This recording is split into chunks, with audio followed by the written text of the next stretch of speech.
नमस्कार मित्रांनो, स्वागत आहे तुमचं पुन्हा एकदा आपल्या मराठी यूट्यूब चॅनलवर। 28 वर्षांची एक महिला आपल्या 2 लेकरांसोबत आणि नवऱ्यासोबत राहायची, पण तिच्या गावात काम नसल्यामुळे तिचा नवरा कामाच्या निमित्ताने बाहेरगावी जाऊन राहत होता। या दरम्यान तिला कोणत्याही गोष्टीची गरज पडली किंवा कुठे जायचं असेल तर ती आपल्या पुतण्याला सांगायची।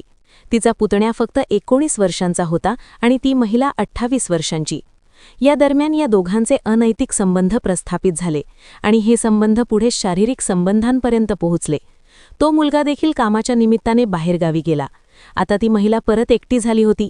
एकटी झाल्यानंतर ती अजून एका मुलाला आपल्या जाळ्यात ओढते आणि त्या मुलासोबतही ती शारीरिक संबंध प्रस्थापित करते।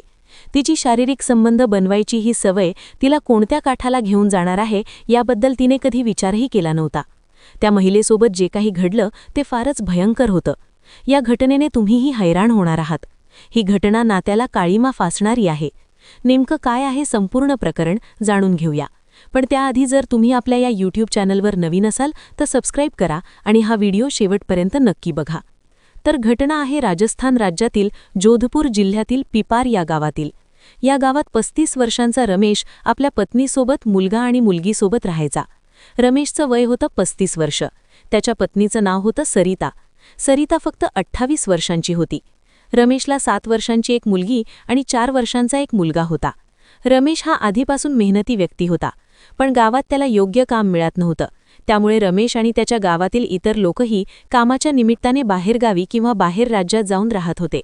या दरम्यान रमेशची बायको सरिता ही घरी एकटी असायची आपल्या लेकरांसोबत। पण त्याला फारसं टेन्शन नव्हतं, कारण त्याच्या आजूबाजूला त्याची भावकी राहायची। त्यामुळे रमेशचे आईवडील आणि इतर भावकी त्याच्या लेकरांवर आणि बायकोवर लक्ष ठेवायचे। असाच एक दिवस रमेश हा कामाच्या निमित्ताने गुजरातमधील अहमदाबाद येथे गेला। कामाला जाताना तो आपल्या एका पुतण्याला घरी बोलावतो। त्या पुतण्याचं नाव होतं विक्रम। विक्रम हा फक्त 19 वर्षांचा होता आणि सरिता 28 वर्षांची। रमेश जेव्हा कामाला जाऊ लागला तेव्हा तो आपल्या पुतण्याला समजावून सांगतो की जर तुझ्या काकूला कुठे जायचं असेल तर तू सोबत जा, किंवा जर तिला एखादी वस्तू हवी असेल तर तू आणून दे। लेकरांना पण सांभाळायचं काम कर। असा विश्वास ठेवून तो काका कामाला निघून जातो। दुसरीकडे रमेशची बायको सरिता आणि रमेशचा पुतण्या विक्रम हे दोघे एकदम मित्रासारखे राहू लागले। सरिता त्याला छोट्या छोट्या कामासाठी घरी बोलवायची। आपल्या मुलीला शिकवण्यासाठीही ती त्याला घरी बोलवायची, किंवा कुठे जायचं असेल तर विक्रमला सोबत घेऊन जायची। या दरम्यान सरिता आणि विक्रम हे दोघे एकमेकांच्या फार जवळ आले। एवढे जवळ आले की यांच्यात प्रेमसंबंध निर्माण झाले। यांच्यात अनैतिक संबंध प्रस्थापित झाले। या दोघांना आपल्या नात्याचाही भान राहिलं नव्हतं। त्यांना आता आपलं प्रेम आणि वासना पूर्ण करायची होती। या दोघांमध्ये शारीरिक संबंधही होऊ लागले। सरिता आणि विक्रम यांचं नातं काकू पुतण्याचं होतं, त्यामुळे कोणीही यांच्यावर संशय घेत नव्हतं। हे दोघे या गोष्टीचा फायदा भरपूर घेत होते। विक्रम कधीही सरिताच्या घरी जायचा, तिथे सोबत संबंध ठेवायचा आणि परत आपल्या घरी जायचा। पण काही दिवसानंतर विक्रमलाही कामाच्या निमित्ताने बाहेरगावी जायचं होतं, कारण त्याच्या घरची परिस्थिती खूप खराब होती आणि त्याचं 19 वर्ष वय पूर्ण झालं होतं। त्यामुळे त्याच्या वडिलांनी आणि भावांनी त्याला आदेश दिला की तू पण आमच्यासोबत कामाला चल। यात विक्रम आपल्या काकूला म्हणतो की मी काही दिवसात परत येईन, आणि तो कामाला निघून गेला। आता सरिताचा नवरा आधीच कामाला गेला होता आणि आता तिचा प्रियकर, तिचा पुतण्या विक्रम हा देखील कामाला गेला। आता सरिताला परत एका व्यक्तीची गरज भासू लागली। त्यांच्याच गल्लीत एक मुलगा राहायचा। त्या मुलाचं नाव होतं अजय। अजयला सरिता आपले छोटे मोठे काम सांगायची। तोही त्यांच्या सोयीला होता, जवळचा होता। त्यामुळे या दोघांत आधीपासून थोडंफार जमत होतं।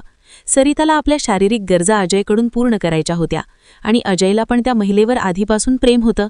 त्यामुळे सरिता आणि अजय हे दोघे एकमेकांसोबत अनैतिक संबंध प्रस्थापित करतात आणि यांच्यातही शारीरिक संबंध होऊ लागले। आता सरिता कधीकधी आपल्या नवऱ्याला फोन करायची, पण जास्त करून तिचा पुतण्या विक्रमला फोन करायची। पण जेव्हा ती एका तिसऱ्या प्रेमात पडली तेव्हा ती विक्रमला पूर्णपणे दुर्लक्ष करू लागली। त्याला फोनही करत नव्हती। या गोष्टीमुळे विक्रम खूप तणावात आला। त्याला समजत नव्हतं की त्याची काकू असं का करत आहे। या प्रश्नाचं उत्तर त्याला हवं होतं। तो अनेक वेळा काकूला फोन करायचा, पण ती फोन उचलत नव्हती, आणि जर कधी फोन उचलला तर त्याला स्पष्ट म्हणायची की आपल्यात जे काही झालं ते सर्व विसरून जा। आपलं नातं काकू पुतण्याचं आहे, यापुढे आपल्यात तसं काही होणार नाही। आता विक्रमला आपल्या काकूंवर खरं प्रेम झालं होतं, त्यामुळे तो आपलं काम सोडून देतो आणि घरी परत येतो। घरी आल्यानंतर तो सर्वात आधी आपल्या काकूच्या घरी जातो। काकू त्याला स्पष्ट समजावून सांगते की जे काही झालं ते तू विसरून जा आणि यापुढे आपल्यात कोणतेही संबंध नाहीत असं समज। पण विक्रमच्या डोक्यात तिच्या वासनेचं भूत घुसलं होतं.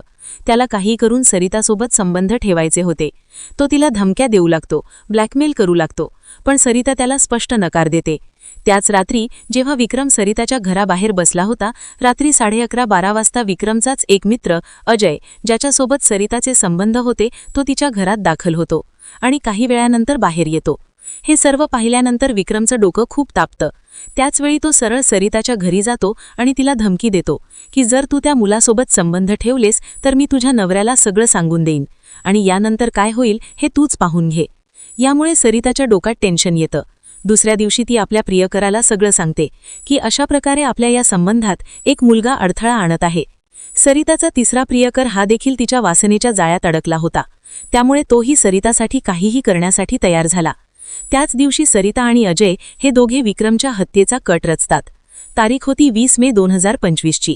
उन्हाळ्याचे दिवस होते, त्यामुळे सर्व लोक घराबाहेर झोपायचे आणि महिला घरात, जास्त करून पुरुष घराबाहेर किंवा छतावर झोपायचे. त्यात विक्रमही आपल्या घराच्या छतावर झोपायला गेला. 20 मेच्या रात्री विक्रम छतावर झोपला आणि मध्यरात्री 1 ते 2 वाजता त्याची काकू सरिता आणि त्याचा मित्र अजय हे दोघे धारदार हत्यार घेऊन येतात. त्यांनी चाकू आणि कोयता घेतला. दोघे कोणाला दिसून न देता सरळ विक्रमच्या छतावर पोहोचले आणि तिथे जाऊन त्यांनी विक्रमची निर्घृण हत्या केली. विक्रमचा जागीच मृत्यू झाला. सरिता आणि अजय हे दोघे आपापल्या घरी जाऊन झोपले. दुसऱ्या दिवशी सकाळी विक्रमची आई त्याची वाट बघू लागली. सकाळचे 8 वाजले पण विक्रम अजून खाली आला नाही. यामुळे ती आई खूप त्रस्त झाली. शेवटी ती वर जाऊन बघते तर बघते की तिचा मुलगा रक्ताच्या थारोळ्यात पडला आहे. ती जोरजोराने रडू लागली. तिच्या आवाजाने आजूबाजूचे सर्व लोक तिच्या घराजवळ जमले. लोकांच्या पायाखालची जमीन सरकली, कारण विक्रमची अशी अवस्था कोणी कल्पनाही करू शकत नव्हतं आणि जास्त करून काकूचे आणि विक्रमचे संबंध कोणालाही माहीत नव्हते. लोकांनी पोलिसांना माहिती दिली. पोलिसांनी विक्रमच्या बॉडीला पोस्टमार्टमसाठी पाठवलं आणि आरोपी शोधू लागले. सुरुवातीला पोलिसांनी सर्वांची चौकशी केली, पण कोणाकडे काही आढळलं नाही. पण जेव्हा पोलिसांनी सरिताची चौकशी केली तेव्हा तिच्या उत्तरात पोलिसांना काहीतरी संशयास्पद वाटलं. त्यामुळे पोलिसांनी सरिताला ताब्यात घेतलं. जेव्हा सरिताची चौकशी केली तेव्हा स्पष्ट झालं की सरिताने आपल्या प्रियकरासोबत मिळून विक्रमचा खून केला. नंतर पोलिसांनी दोघांनाही अटक केली आणि विक्रमच्या कुटुंबियांना त्याच्या बॉडीचं पोस्टमार्टम करून दिलं. अशा प्रकारे या अनैतिक संबंधांमुळे एक नाही, दोन नाही तर 3 कुटुंब पूर्णपणे उद्ध्वस्त झाली. त्यामुळे असे कोणतेही चुकीचे निर्णय घेण्याआधी किंवा अनैतिक संबंध प्रस्थापित करण्याआधी विचार करा की यात तुमचं नुकसान आहे की फायदा. बाकी ही सर्व घटना सांगणे म्हणजे कोणाला बदनाम करणे किंवा कोणत्या पवित्र नात्याला कलंक लावणे नाहीये, तर तुम्हाला सावध करणे आणि सतर्क करणे आहे. बाकी तुम्हाला या घटनेबद्दल काय वाटतं कमेंटमध्ये नक्की सांगा. हा व्हिडिओ आवडला असेल तर लाईक करा, चॅनलला सबस्क्राईब करा. तर भेटूया पुन्हा एकदा अशाच सत्य घटनेसोबत.